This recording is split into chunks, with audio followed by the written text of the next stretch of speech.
Quem faz caridade? O Estado ou o indivíduo? Este é o Visão Libertária, sua fonte de informações descentralizadas e distribuídas. Uma das formas juspositivistas de classificar a sociedade civil organizada é em primeiro setor, segundo setor e terceiro setor. No vídeo de hoje, será explicado sucintamente o que representam esses três setores e como eles são, na verdade, uma falácia. À luz do libertarianismo, será mostrado quais os verdadeiros três âmbitos da sociedade. Traremos à tona o real sentido da caridade, que é o voluntarismo no uso de recursos privados, ao invés da ideia abominável de ser possível haver caridade pública.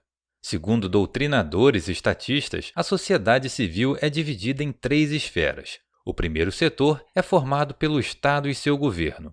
O segundo setor é a iniciativa privada e o terceiro setor são as organizações sem fins lucrativos destinadas a agir onde a ação do mercado não é viável e onde a interferência do Estado não alcança. A falácia começa já por definir o Estado como o primeiro setor.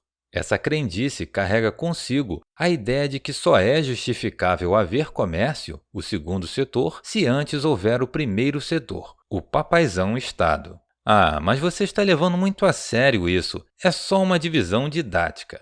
Não, prezado ouvinte, não é. Essa suposição de que o Estado é o primeiro setor esconde a perversidade de que a propriedade privada é apenas uma concessão, uma permissão do aparato coercitivo estatal. Não é porque existe Estado que existe mercado. É o contrário. O que veio primeiro, a produção ou a cobrança de impostos? O mercado é o gerador. E o Estado subsiste por meio do parasitismo. É simples assim. Os doutrinadores juspositivistas afirmam que o Estado tem o poder-dever de fiscalizar, proteger e fomentar o mercado. Outro sofisma. Primeiro, porque a maioria dos tais direitos positivos não passam de serviços.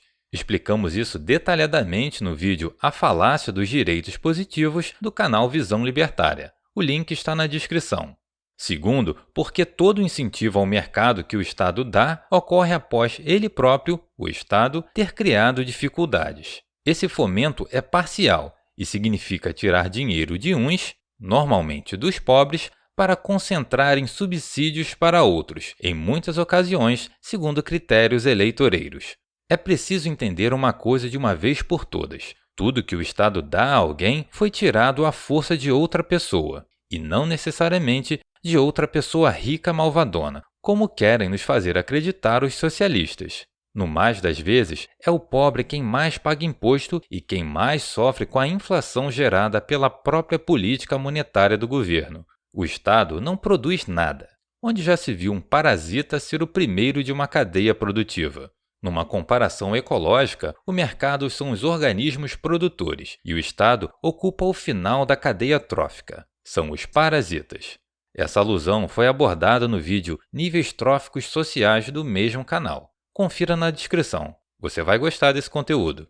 Quanto ao terceiro setor, seria em tese algo diferente do Estado coercitivo que vive de impostos e diferente também das empresas que visam o lucro. Será que isso é possível? Bem, o terceiro setor nasceu com a Cruz Vermelha. Em 1858, a Itália sofreu vários conflitos de unificação nacionalistas. Tropas italianas e francesas lideradas por Napoleão III se uniram contra a Áustria, que detinha domínio sobre o reino de Piemonte. Naquele ano, a Batalha de Solferino havia deixado 5.000 soldados mortos e mais de 40.000 feridos, causando um colapso na rede hospitalar. Ao ver as atrocidades, o comerciante e diplomata suíço Henri Dunant se sensibilizou. Ele coordenou um grupo de voluntários imbuídos de ajudar as vítimas de ambos os lados do conflito.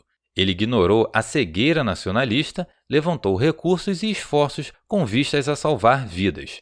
Terminada essa vivência, Dunant continuou inquieto com o problema humanitário de feridos em guerras. Então, no ano de 1862, de volta a Genebra, sua cidade natal, Henri Dunant publicou um livro chamado Lembrança de Solferino, cujas páginas narram as ações de salvamento feitas pelo seu grupo na Itália. O mérito do livro é o seu forte apelo sobre a necessidade de se criar um grande comitê de voluntários que socorressem as pessoas feridas em guerras, independentemente de sua nacionalidade. Ele conclamou a realização de um grande acordo internacional entre as nações para que o grupo humanitário ficasse neutro nas guerras e tivesse a bandeira branca de paz, isso é, de ser capaz de transitar pelas fronteiras e ter a permissão de tratar feridos independentemente do lado em que esses estivessem. Em 1863, a divulgação do livro atraiu vários indivíduos para a causa. Médicos, sacerdotes, freiras, milionários filantropos, estudantes idealistas, enfim. E o mais incrível, tudo foi feito voluntariamente. Não era dinheiro de impostos, não era um órgão estatal, nem tampouco era uma empresa. Porém, era uma organização com atos de gestão. Ela tinha que gerir recursos financeiros e humanos. Ela tinha que se aventurar em zonas de guerra. Foi assim que surgiu o Comitê Internacional de Socorro a Feridos, composto inicialmente por apenas 16 países, mais tarde chamado de Comitê Internacional da Cruz Vermelha. O símbolo da cruz teria a função de diferenciar esse exército de salvação dos exércitos de guerra. Perceba o tanto que Dunant foi libertário para o mundo. Nasceu assim o terceiro setor, que são organizações sem fins lucrativos que visam atender a uma necessidade de um grupo específico. Assim, foram surgindo várias causas. Aqui no Brasil, com o novo Código Civil rabiscado em 2002, foi estabelecida uma nomenclatura jurídica para as organizações do terceiro setor. Conforme essa nomenclatura, as organizações que podem iniciar sem capital são 1. Organizações não governamentais, ou ONGs. 2. Organizações da sociedade civil de interesse público, também chamadas de OCIPs. 3. As fundações privadas. E 4. As associações. E é aí que o tal terceiro setor virou um puxadinho do primeiro setor.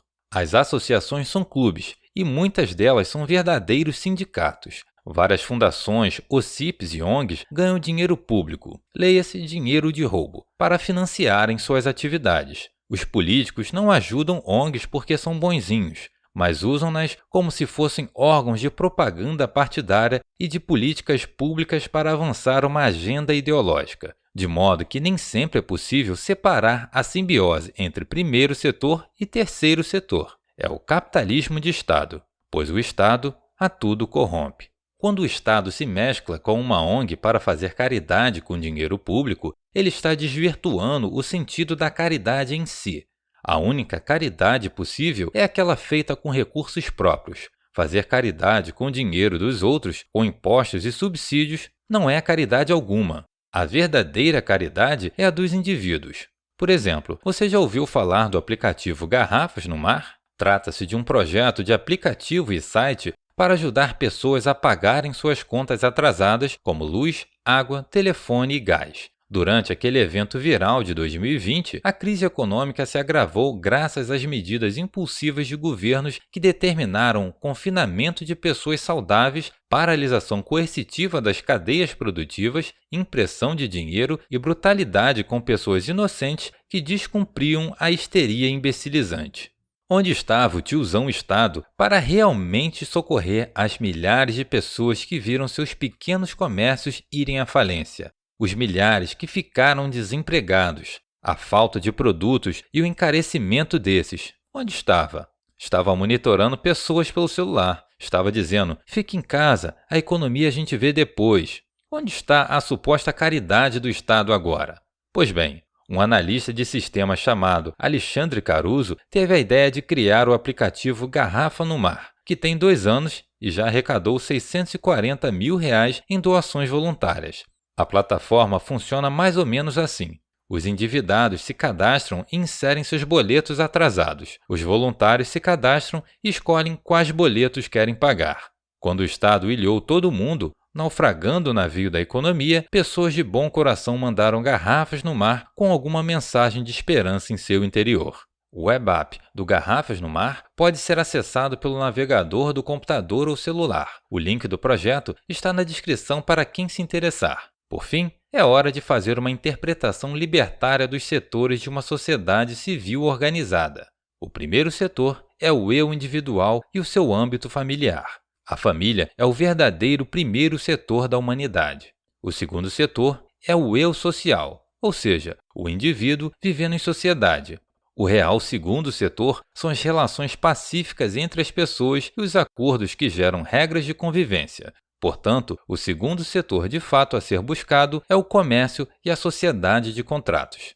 Por fim, o terceiro setor é o eu espiritual, que não necessariamente tem a ver com crenças religiosas ou dogmas, mas diz respeito à virtude, às emoções mais sublimes, à autorrealização e principalmente à razão. Por isso, o correto terceiro setor é a caridade, a solidariedade e a fraternidade. Os três setores da sociedade não são governo, mercado protecionista e ONGs. Nada disso. Os legítimos três setores estão no nível dos indivíduos. São liberdade, igualdade e fraternidade, notadamente expressos por 1. O reconhecimento da propriedade privada sendo a liberdade. 2. A igualdade bilateral de contratos e leis, que é a verdadeira anarquia de mercado e que dá segurança jurídica às relações humanas. E 3. A caridade e filantropia, bem como o desejo sincero de pessoas virtuosas melhorarem a vida do seu semelhante, seja por meios artísticos, científicos ou práticos. Obrigado por sua audiência. Esse artigo foi sugerido e escrito por Rhodes, revisado por Donda e narrado por Edilé. Se você gostou desse vídeo, clique no ícone de curtir abaixo e compartilhe o vídeo em sua rede social. Se você deseja ser notificado de outros vídeos, clique em se inscrever e depois no ícone da campainha. Até a próxima!